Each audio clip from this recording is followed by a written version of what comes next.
Hello. I'd like to tell you about an exciting new book. It has everything the reader could want: mystery, romance, the supernatural, and even a ghost or two. If you love books that span and meld different genres, you'll love Erik's Song by Jim Stevens. It's an exciting tale that spans 2 continents and over 120 years. It's a story about a beautiful young woman, Christine, trying to realize her deceased father's dream of opening a unique music theater for new and struggling artists. There is only one problem. The theater is haunted, and not by just one ghost, but many. And at least one restless spirit will do anything to stop her, even kill. But Erik is there to help, or is he? Follow the mystery, pain, sacrifice, and romance of this tale full of interesting and sometimes terrifying characters. Jim Stevens has crafted a story that you think you know, but the true tale will be more terrifying and heartbreaking than you could have imagined. Watch for Erik's Song at your local bookstores and also available on Amazon. And remember, every ghost has a story.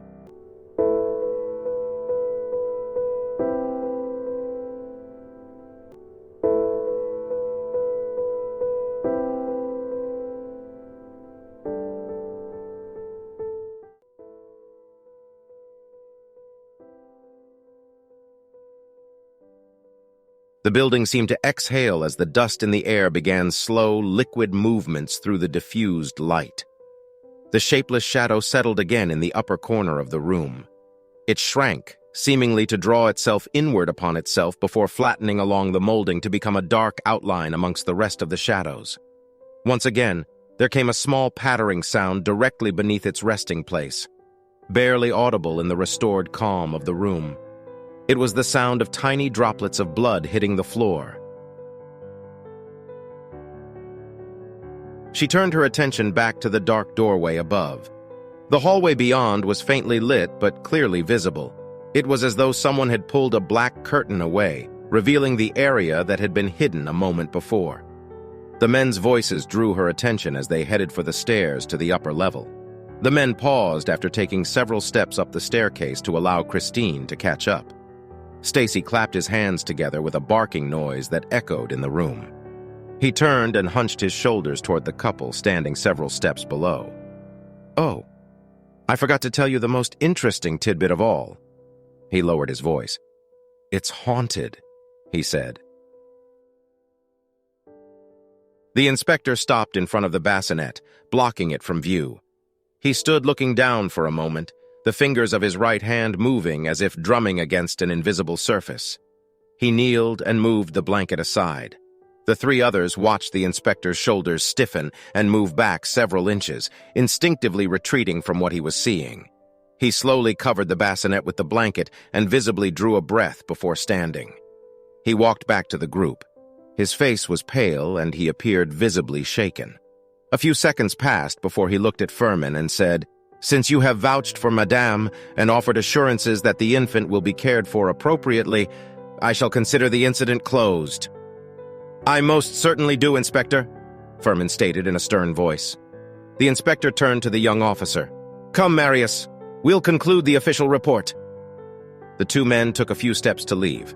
Inspector Mifriod stopped and turned to address Antoinette in a gentle tone. "May God be with you, Madame." He paused briefly before continuing. "And with the child." A moment later, the officers were gone. Antoinette placed her hand to her lips and walked slowly toward the bassinet. Furman followed and placed a reassuring hand on her shoulder. "I can think of no one more suited to watch over him," he said. "The child will be well cared for, I promise." Antoinette placed her hand softly atop Furman's, letting the warmth of his touch calm her. "The child." She breathed the words, almost whispering. After a few heartbeats, she turned to look into Furman's eyes. "His name is Erik." Raoul held her hand firmly and removed the playful sarcasm from his voice before speaking. "I know how important this is to you. I know what it means to you to carry on your father's legacy." He took a breath before continuing. "I also know how important it is to you to do this yourself." He squeezed and pumped her hand slightly, the sincerity of his words evident. "I support you and will be there to help in any way you need me to."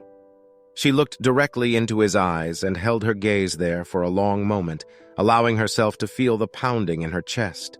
the love for the man who held her, and the love for the man whom she had so recently lost. Her eyes moistened, reflecting the city's lights from the window like tiny bursts of silvery fireworks. She rolled on top of him, letting her chestnut hair fall to surround his face like tickling fingers. The paperwork slid from her fingers onto the floor. She kissed him with all the enthusiasm he had sought and more. Raoul wrapped his arms around her and pulled her against him, smiling as the fuse was lit to a different type of fireworks. You never truly forget someone. That's why you see unknown people in your dreams. That's why you felt like you've seen someone before, because you never really forget a person, especially those so close to you.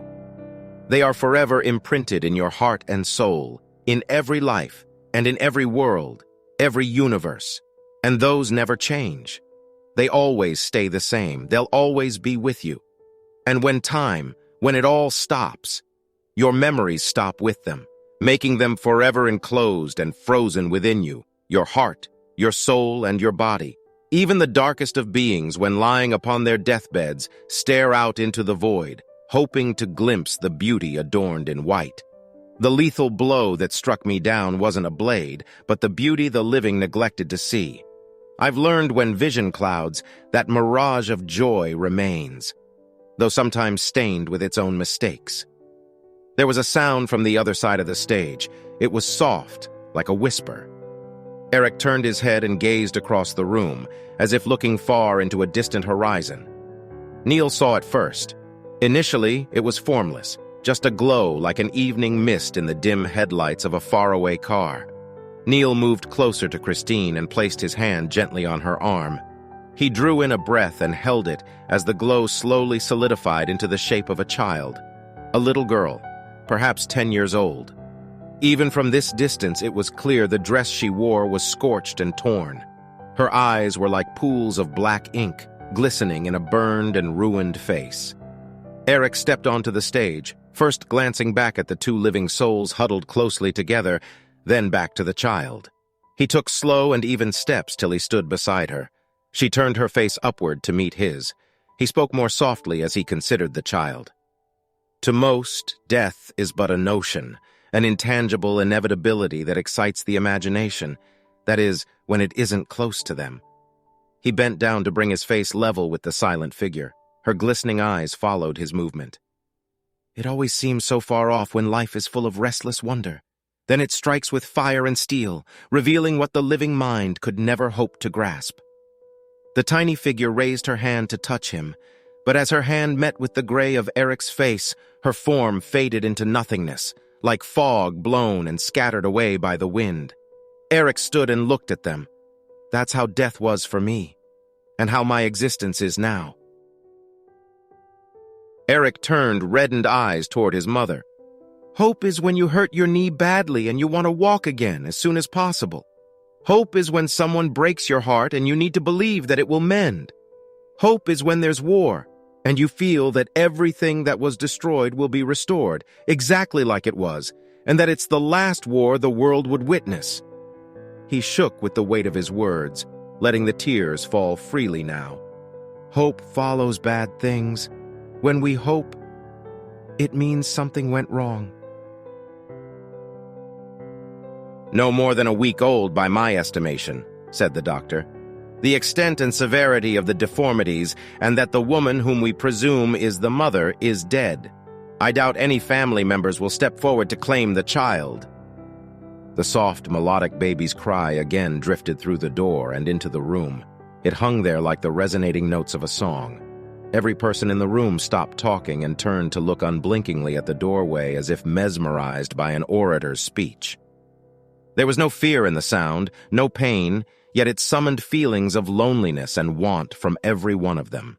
The sound again was felt as much as it was heard. The cry was hypnotic and steady for several moments before fading again into silence. Am I mad? Or does it sound like singing? The younger Sûreté officer asked, without taking his eyes off the door. The silence hung in the air like a heavy fog for long minutes. Christine watched Erik as he fingered the sheet music on her piano, his face telling her nothing of his thoughts. just the incredible distance to where they transported him at that moment. Her chest ached with the strength of the emotion that flowed from him in almost visible waves. She wanted to speak, but the tightness in her throat refused to allow her to form words. Neil followed her gaze to the piano and watched as the tips of the yellowed pages moved with the touch of invisible fingers. Though he could see nothing, he too felt the force of Erik's emotional struggle. The power of Erik's sadness and loss gripped him deeply, like a fist wrapping its fingers around his soul. There was a fraction of a moment when Neil could almost see the pain, as if the pain had collected itself into a physical form. At that moment, his thoughts suddenly returned to Christine's haunting description of the phantom he could not see. It was his eyes, those crystalline blue eyes. In them, I could both see and feel all the sorrow of the world. Neil turned to leave but paused and looked back at Christine before entering the darkness of the hallway beyond, and softly spoke. There is a concept or theory of astrophysics about time. He paused a moment to formulate the coldness of science into words of meaning. Every moment in time exists at this very moment on some plane of existence. It further states that in that way, every moment quite literally lasts forever. We live every horrible moment in the span of forever. I think that's what phantoms are. He shot a fleeting glance at the piano, then walked into the darkness. Christine stared after him. His footsteps had almost faded into the distance before she felt Erik's presence beside her. She turned to see his brilliant blue eyes and pale face fading into nothingness as he spoke. He's right. We do relive every painful moment, past and future, every second of our life and death, somewhere. But we also relive every first kiss. The hallway was narrow and poorly lit for such a major passageway. Meg paused a moment before following Erik into the dimness. She raised her hand to grasp his elbow as he led the way. She hesitated and bit her lower lip. She feared touching him without his permission, but feared even more falling in the dark, or, worse, being left behind. Gently, she clasped his elbow with her hand. Her trembling fingers rolled into the fabric of his shirt. He half turned and placed his hand over hers. She saw his down-turned eyes in the dimness, as if afraid to look her in the eye. Don't worry. Erik's voice was quiet and soothing. It's just a short way. Meg loosened her grip on his shirt sleeve and allowed her fingers to lace between Erik's. His hand was cool, and his fingers gently tightened around her hand, pulling their palms together. She could see only the uncovered side of his face and the curve of his upper lip beneath the hood. He smiled assuringly, then carefully led the way deeper into the darkness. He paused halfway down the corridor. She could see the entrance to the brightly lit rehearsal hall. Turning her head, she could see the slightly dimmer entranceway from where they had entered. She realized they were in the darkest part of the long hallway, virtually invisible to anyone approaching from either side. Erik released her hand and placed it on his forearm as he moved his hands over the wall to their right. There was the soft sound of wood sliding against wood, and a gentle breeze flowed over her face, pushing small strands of her hair back over her shoulders. Neil lay helpless on the catwalk, the cables twisted around his legs. He looked toward the dark as the thing stepped into the light. His scream was long and silent, the horror robbing him of voice. The amorphous blackness formed into a mockingly human form, but one from a world unknown. His mind rejected the grotesque vision before him. It was as if a half-human creature had been turned inside out. It fixed its hellish eyes upon him, leaned forward, and parted jaws as big as a bear's. Jaws lined with too many rows of razored teeth, and screamed. Its roar was incredibly shrill and loud. The sound struck him like a solid object. He could feel his bones shaking from its power.